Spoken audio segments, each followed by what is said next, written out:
Well, for everybody in the APC system, we already knew that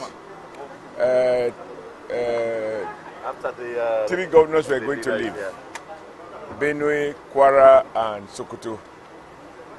They have different reasons. You know, you cannot separate the Kwara governor from the Senate president. No matter how you try, it doesn't just work. And anybody who is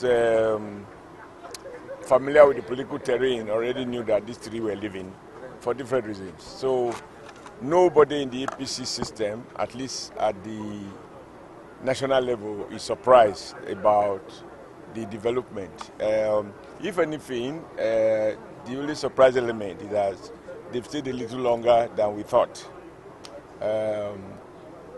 Last week, the Kwara governor was as good as say, I'm leaving, but he didn't say when. So I think we are not surprised at all. But these are what I might call tempting moments. But I have witnessed similar situation in my state, where big people were living.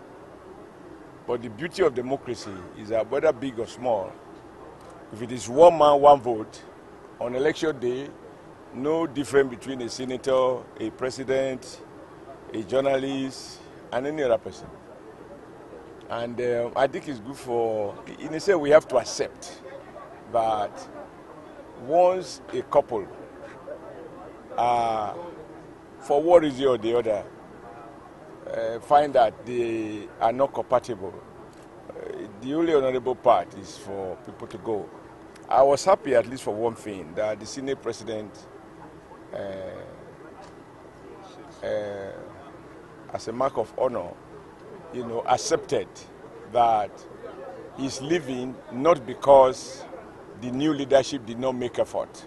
He admitted that not only did I do everything possible, along with the vice president, along with some governors, and he had a meeting with the president, but he argued that those efforts came too late.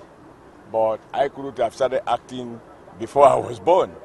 So, but whatever is the reason,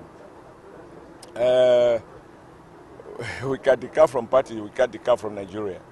The only thing that there are other consequential issues that every man and woman of honor who has taken such decision will be expected to follow through. Because, you do not collect a crown that belongs to a family and you wore it on behalf of the family. If, for your personal reasons, which he has enumerated, that we don't need to debate them, you have chosen to go to another family, it is just a matter of honor that you leave the crown in the house that the crown belongs to. As things stand, even now, APC is still the largest party in the Senate. We have 53 senators. That is much more than PDP has. That is much more than ABRA or ADC.